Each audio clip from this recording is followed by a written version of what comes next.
Kot univerzitetni učitelj, profesor Genorijo, že mesece poučujete študente na daljavo. Zdaj, ko se bližajo izpitna obdobja, se pravi že drugič v obdobju pandemije, se pa pojavlja vprašanje, kako ste osvojili in tudi posvojili tak online način poučevanja, kot pravimo.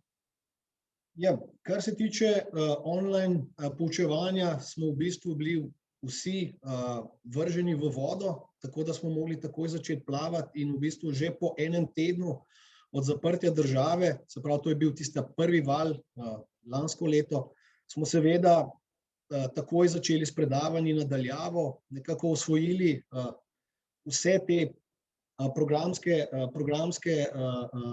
pakete in brez problema nadaljevali študijem, tako da študentje z tega stališča niso bili prikrajšani. Prav tako je tudi izpitno obdobje, smo izvajali predvsem ta zimski del na daljavo in tudi tukaj ni bilo nobenih problemov. Tukaj smo spet nova komunikacijska orodja osvojili. Kar se tega tiče, z naše strani je zadeva potekala nemoteno. Osrednje vprašanje tokratnega najinega pogovora pa zadeva predstavitev zanimivega projekta, ki je na vaši fakulteti stekel, mislim, da lansko jesen. Gre za mednarodni študijski program, ki je del EU-ja oziroma projekta Erasmus. Ga lahko nekoliko predstavite? Ja, res je. Pred 2 letoma smo bili uspešni na razpisu skupaj s partnerji z drugih evropskih univerz, kjer smo pridobili skupen magistrski program, ki je vezan na materiale za shranjevanje in pretvorbo energije. Ta skupni program je prvič potekal v tem šolskem letu na naši univerzi oziroma na fakulteti za kemijo in kemijsko tehnologijo. In je, kar se tega tiče, je bila prva generacija, se pravi, je zdaj za nami in z veseljem ugotavljam, da so vsi cilji, ki smo si jih zastavili, že pri prvi generaciji uspešno doseženi. In navdušenje je tako z naše strani, se pravi strani predavateljev, kot tudi strani študentov. Mislim, da sodeluje 5 evropskih univerz, ki se je odločilo za to projektno sodelovanje. Pa kakšna je bila motivacija? Seveda vaša in pa ostalih najbrž veste. Ja, se pravi, motivacija za ustanavljanje novega študijskega programa je seveda na nekem višjem nivoju in pri evropskih usmeritvah. Evropa se usmerja v zelene tehnologije, varovanje okolja in tako dalje, in ta študijski program je neposredno vezan na ta Green Deal, kot ga v angleščini imenuje Evropska komisija. Se pravi, gre za študijski program, kjer študentje pridobivajo znanje in pa kompetence, ki so vezane na zelene tehnologije, predvsem na tehnologije, ki naj bi nekako v prihodnosti zamenjale oziroma zmanjšale uporabo fosilnih goriv in nadomestile z tehnologijami, ki so okolju prijazne in uporabljajo obnovljive vire energije. Tukaj nas je nekako povezala ta skupni imenovalec, se pravi materiali za shranjevanje energije in pa pretvorbo, kajti vse univerze, članice, partnerske, se ukvarjajo, se pravi, imajo skupine, ki se ukvarjajo s tem. Te skupine smo povezani z njimi že kar nekaj časa preko neke iniciative, ki je stara že približno 15 let, to je iniciativa Alistor, ki pa je bila raziskovalna iniciativa oziroma platforma, ki je povezala na raziskovalnem nivoju te inštitucije za razvoj novih baterijskih materialov. In izkazalo se je, da je potreba po bodočih kadrih, in tako smo seveda prišli na idejo in prijavili ta skupni študijski program, bili na razpisu uspešni, kar je načeloma zelo težko, kajti gre za zelo kompetitiven razpis. No in zaradi tega smo tudi nekako zelo veseli, da lahko ta program izvajamo in tudi mi v Fakulteto za kemijo kot članica. Kot razumem, ne boste študentov opolnomočili z znanjem, potrebnim za prehod družbe iz uporabe fosilnih goriv in goriva na goriva z nizkim ogljičnim odtisom. Tako kot ste omenili, je ta smer zapopadena tudi v agendi, ki jo Evropska komisija predstavila kot prioriteto v obdobju tudi po pandemiji. No, in tudi časovno je komisija ob tem zastavila kar ambiciozne cilje. Mislim, da predvideva, da naj bi do leta 2030 imeli kar 30 mest z nizkim ogljičnim odtisom, do leta 2050 pa tako rekoč vse. Pa me zanima, kakšno je vaše mišljenje pri tem? Ja, jaz mislim, da je to edina in pa pravilna smer, kar se tiče usmeritev Evropske komisije. Se pravi, nadomestiti tehnologije, ki vključujejo fosilna goriva, mislim predvsem na nivoju transporta. Kajti vedeti morate, da Evropa je energetsko odvisna od ostalih globalnih igralcev. Tukaj imam predvsem v mislih Bližnji vzhod, potem Združene države Amerike in pa tudi druge azijske države. No, in poleg odvisnosti, se pravi neke politične geoodvisnosti, je pa tukaj seveda ključen problem vzdrževanje nekega čistega okolja in pa prepuščanje potem tega čistega okolja našim zanamcem. No. In tukaj s takimi koraki, no, ki so majhni koraki, jaz mislim, da Evropa ubira pravo smer in tudi z iniciativami, ki jih sprejema, recimo tudi ena izmed teh iniciativ, da uvedba študijskih programov, ki se ukvarjajo, ki v bistvu izobražujejo bodoč kader, ki bo lahko naredil še korak naprej, mislim, da je ključna. No, in kar se tega tiče, Evropa vsekakor izbira pravo smer in upam, da bodo sledile tudi druge države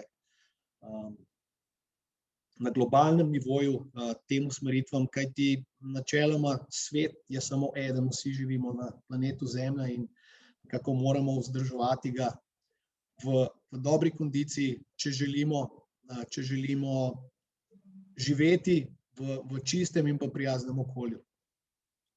Kako pa izbirate kandidate za študij, kakšni so kriteriji v bistvu, glede na to, da se lahko prijavijo od koderkoli na svetu, pa vendar, a imajo Evropejci tukaj kakšno prednost? Ja, glede izbire kandidatov smo pri prijavi tega programa pripravili prav posebna pravila, na kakšen način izbiramo kandidate. Prijave so odprte za prav vse, se pravi za celoten svet, globalno, in resnično se vsako leto prijavijo ogromno število študentov bodočih, kar nam govori, da je program zelo atraktiven. Se pravi, če vam konkreten primer povem, letos se je prijavilo 315 študentov, od tega smo zbrali samo 30 študentov. Se pravi, program je resnično kompetitiven in od teh 30 študentov je pokrit nekako zopet v prijavi. Smo natančno opredelili, z katerih držav oziroma z katerih območij kakšno število študentov sprejmemo, kajti cilj tega programa je, da se razvijajo tudi nekatere druge države, kot sem že omenil, da bi potem ta pristop čistih tehnologij mlajše generacije lahko naprej razvijala tudi v svojih državah, ko se vrnejo. Ne samo, se pravi, program nima samo evropskih študentov, tukaj so seveda tudi študenti iz Azije, Amerike, Afrike, Avstralije in tako dalje. Izbor pa temelji seveda predvsem na njihovi odličnosti in pa na neki pripravljenosti, izkazani pripravljenosti, da bi delali spremembe kot bodoči svetovni voditelji, svetovni raziskovalci, profesori, vodilni na položajih v industriji in tako dalje. Kakšna pa je recimo trenutna pestrost nacionalna te študijske skupine, ki jo imate? Pestrost je fenomenalna, v bistvu zaobjemamo resnično celoten svet. Naj omenim nekaj držav, ne vem, recimo začnem z evropskimi, tukaj imamo študente iz Francije, Poljske, Srbija, to je samo nekaj, Španija, potem, če gledamo Azijo, imamo nekaj študentov, se pravi Kitajska, Tajska, Indonezija, potem so tukaj tudi države, kot so recimo Azerbajdžan, če gremo na drugo stran oceana, na zahodni del, imamo študente iz Združenih držav Amerike, z Mehike, z Južne Amerike, recimo iz Argentine. Resnično, zaobjet je celoten svet, tako da je prav zanimivo poučevati tako raznoliko družbo, gledano iz kulturnega in pa tudi geografskega stališča. Mislim, to je tudi, ogromno se tudi mi, profesori, naučimo od študentov, tako da, kar se tega stališča tiče, je resnično mednaroden program, se pravi, mednaroden program v pravem pomenu besede. No, in kot pravite, gre seveda za magistrski študij, ne? In ko ga zaključujejo, kako pa v bistvu poteka zaključni izpit potem? Gre za dvoletni magistrski študij, se pravi, kar se tega tiče, je študij prilagojen pravilom bolonjskega študija, se pravi druge stopnje. Študentje delajo, se pravi, zaključek njihov je neko raziskovalno delo, magistrska naloga, ki pa je že nek doprinos k razvoju nekih novih materialov, novih tehnologij ali pa postopkov karakterizacije za te materiale. Se pravi, zaključek je dejansko izdelek, ki je že nek izdelek dodane vrednosti, ki ima potencialno uporabo v industriji oziroma tudi na nivoju akademskega znanja. In kakšne karierne možnosti pa potem tak način študija ponuja tem kandidatom? Ja, kar se tiče kariernih možnosti, je tukaj načeloma ni omejitev. Študentje lahko izbirajo potem, ko zaključijo študij, med industrijo in pa seveda na drugi strani med akademijo. Neko razmerje je, se pravi, med akademijo in pa industrijo je recimo 2:1, se pravi 2 deleža gresta predvsem naprej v akademske kroge, se pravi nadaljujejo z doktoratom, drug del pa seveda se usmeri že v industrijo in nadaljuje potem razvoj stališča razvoj industrijskih materialov. Kako pa so izbrani predavatelji, glede na res pestrost tega programa, ne? Pa seveda, a so kurikulumi posameznih semestrov naprej določeni tudi z nekim konsenzom predavateljev vseh 5 univerz? Ja, seveda, kurikulum je bil določen že v prvi stopnji pred prijavo, se pravi pri oddaji prijave, je kurikulum natančno določen, se pravi vsebuje vse študijske enote, ki so potrebne, da opremimo študenta z znanjem, da lahko deluje na tem področju. Izbira predavateljev je pa seveda bila že na podlagi predhodnega njihovega raziskovalnega in pa pedagoškega udejstvovanja. Tukaj smo predvsem partnerji, ki se poznamo že z prejšnjih skupnih projektov, kjer smo imeli skupne raziskovalne projekte z tega področja. In gre za znanstvenike, ki so na področju materialov za shranjevanje in pretvorbo energije najboljši v evropskem prostoru. Se pravi, gre resnično za strokovnjake, ki nekaj pomenijo v akademskem prostoru na tem področju. Pa ste recimo pri nas pritegnili k sodelovanju tudi kakšno drugo fakulteto ali pa univerzo, recimo, ne? Ker strokovnjakov meni se zdi, da je za tega področja pri nas kar nekaj takih dobrih, ne? Ja, seveda. Pritegnili smo strokovnjake, seveda v naši hiši na fakulteti za kemijo in kemijsko tehnologijo imamo kar nekaj strokovnjakov z tega področja, vključno z mano. Pritegnili smo pa zraven kot partnerja Kemijski inštitut, kjer sodeluje kot partner, kjer študenti lahko potem nadaljujejo tudi z raziskovalnim delom, se pravi v 4. semestru, kjer te študentje delajo potem tisti raziskovalni del.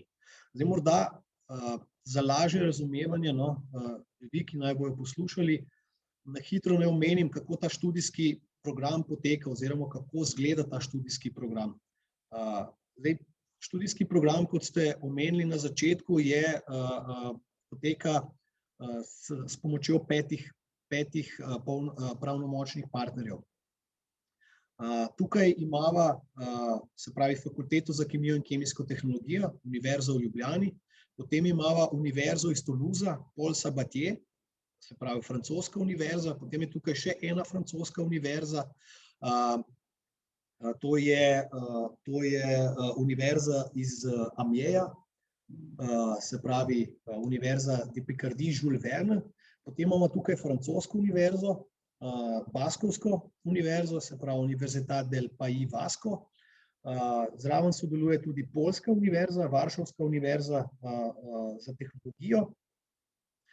In to so teh 5 partnerjev, ki jih omenjava.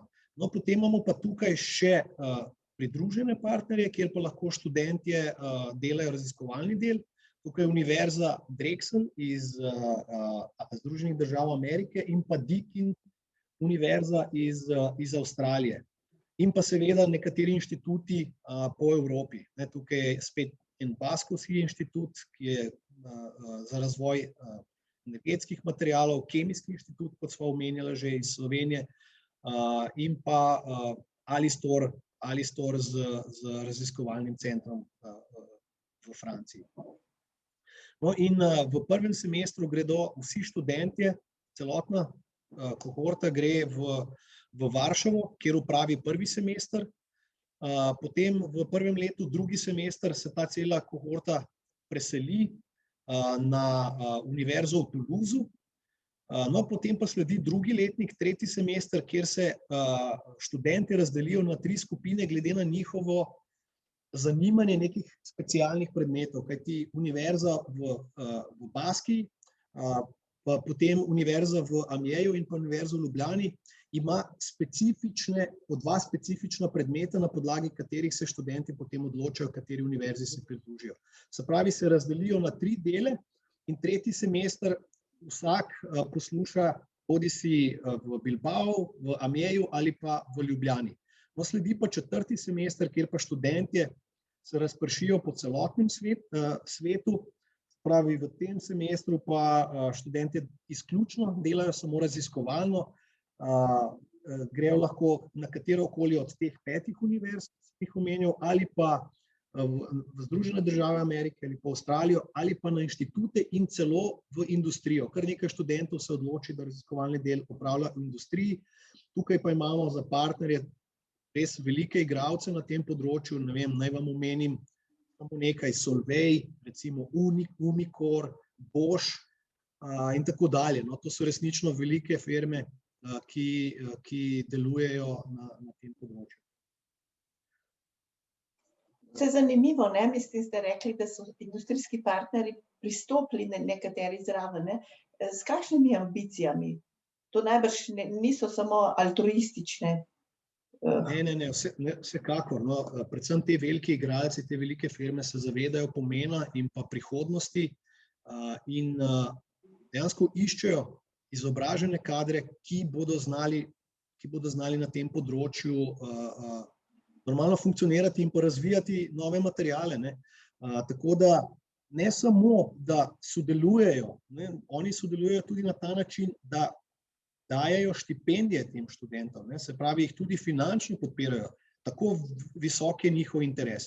In glede na to, da gre to resnično za najboljše študente svojih generacij, svojih držav, to pač pomeni, da po Gaussovi krivulji imamo tisti desni del Gaussove krivulje in to so ljudje, ki bodo dejansko premikali meje in pa delali izboljšave, ki bodo naredile svet boljši, no? če tako poetično povem.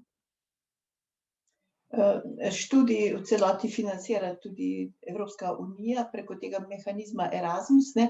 No, in ta Erasmus se je v minulih obdobjih kar uspešno uveljavil pri teh študijskih izmenjavah.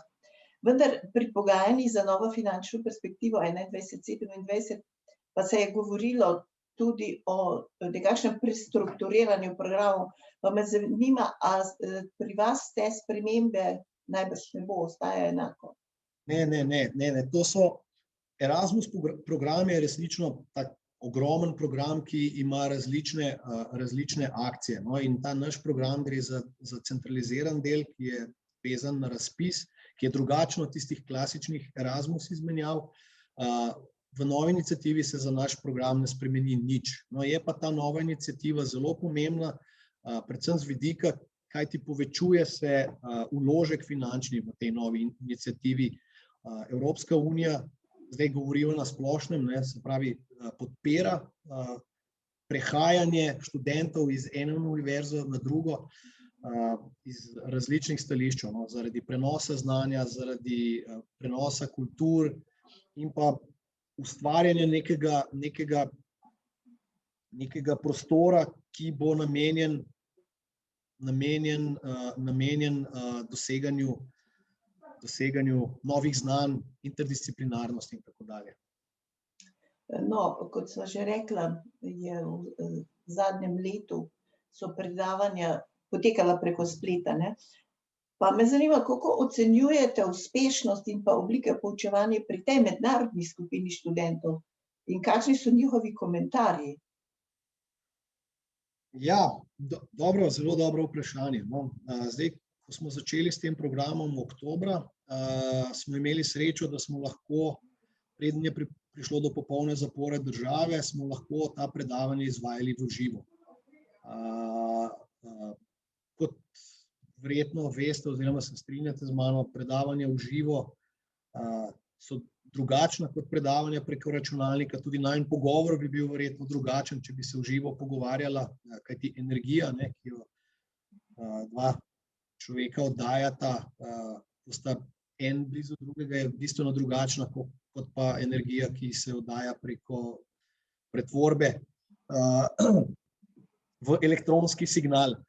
No, in ko smo nadaljevali z predavanji preko računalnika, se pravi predavanje na daljavo, smo poskušali, no, maksimizirati to interakcijo, no, in to se je kazalo tudi v še vedno veliki zavzetosti in pa motivaciji študentov, da sodelujejo pri predavanjih, aktivno sodelujejo.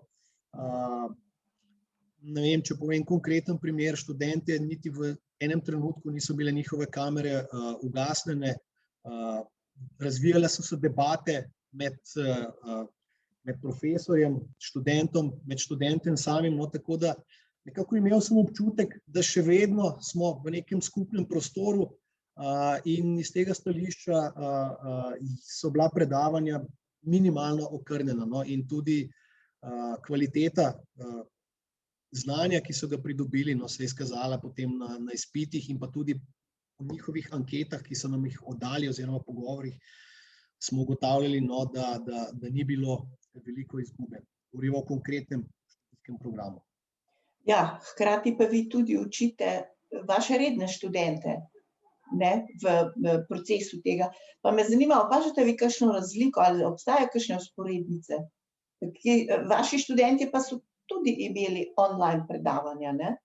Ja, seveda. Mislim, pravila so bila ne glede na to, kakšen tip študijskega programa so bila enaka za vse.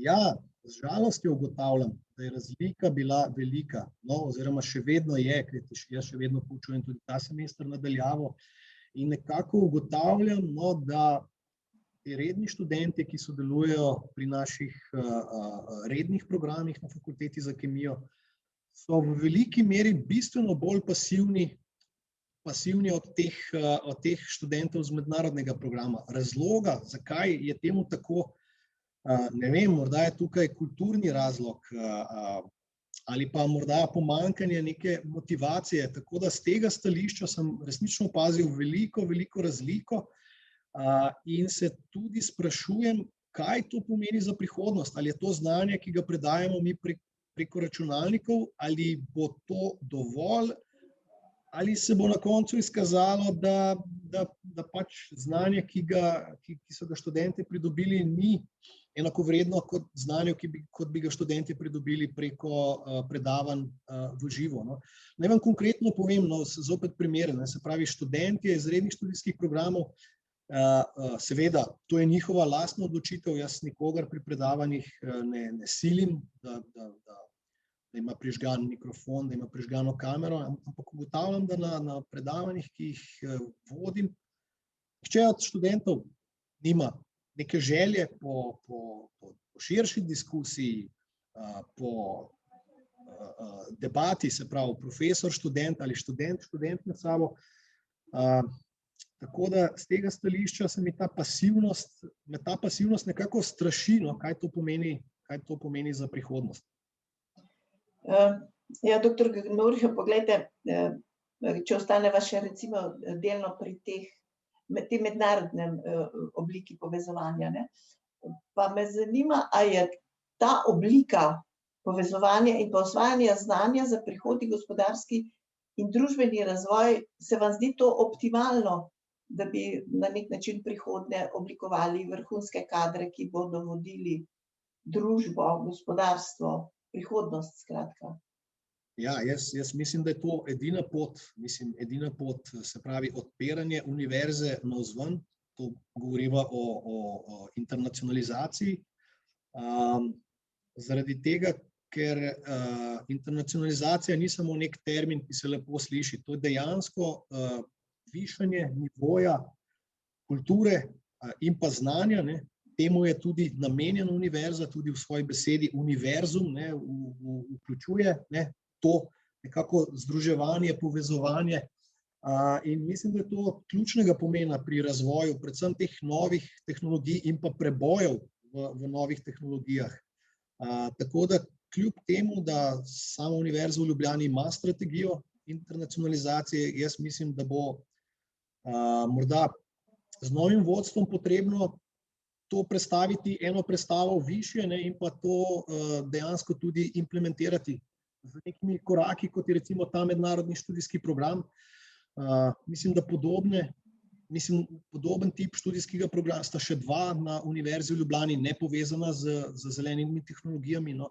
Mislim, da je ena na strojni fakulteti in pa ena na ekonomski fakulteti, tako da več tega, morda tudi več predavanj v angleškem jeziku, kajti to je edini način, kako pritegniti potem tudi mednarodne študente. In s tem tudi potem višati nivo našim slovenskim študentom. Ja, se poglejte, ob pandemiji, ki je zajela delo na univerzi, kar skozi vse zdaj ta najin pogovor pač poteka v tej smeri, so se oglasili tudi mnogi svetovni intelektualci. Tako je eden največjih političnih filozofov današnjega časa, Giorgio Agamben, izrazil skrb, kakšna utegne biti posledica ukinjanja možnosti skupinskih diskusij, kar ste vi že omenjali na seminarjih, kar je v bistvu pravi nekako najpomembnejši del procesu učenja. In opozarja, da se ob obiskovanju predavanj in izmenjavanju mnenj ostri intelekt, ne samo na naravoslovnih in pa tehničnih fakultetah, mogoče še bolj na humanističnih in pa družboslovnih. Širijo se pogledi ljudi iz različnih socioekonomskih, kulturnih, seveda in tudi geografskih okolij. In študentje, ki se zavzemajo za znanje, pa tudi profesorji, bi morali skupaj premisliti, kaj pomeni ta transformacija univerze. Najti bi morali na nek način, kako v bistvu preseči način tehnološkega razkroja, kar on pravi, kar bi omogočilo rojevanje neke nove kulture. Pa me zanima, kakšen je vaš komentar k temu? Ja, jaz se popolnoma strinjam iz tega vidika. Mislim, družba, ki bi temeljila samo na neki tehnologiji, ne pa na nekem povezovanju ljudi, Zdaj zopet, če greva na nižji nivo, se pravi na predavanje v živo oziroma predavanje preko nekih tehnologij, jaz mislim, da ni nadomestila za predavanje v živo.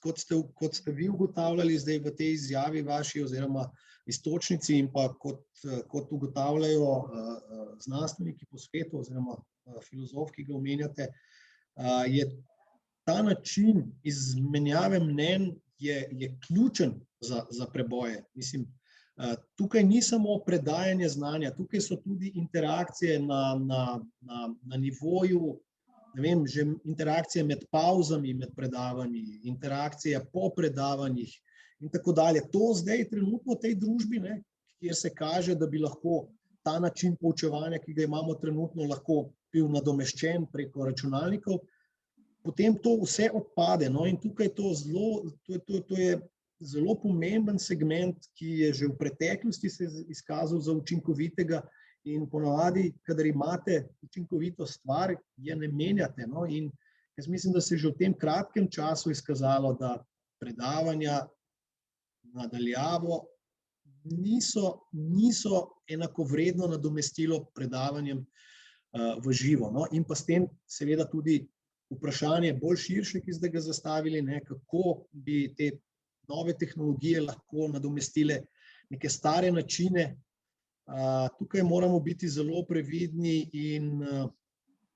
in resnično narediti velik premislek, preden se odločimo za neke drastične spremembe.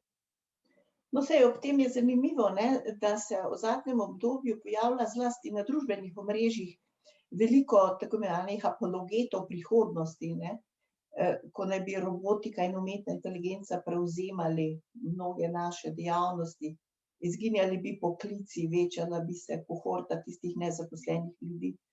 Kako kot profesor komentirate take napovedi in a se kdaj o tem pogovarjate z vašimi študenti ali pa kolegi profesorji?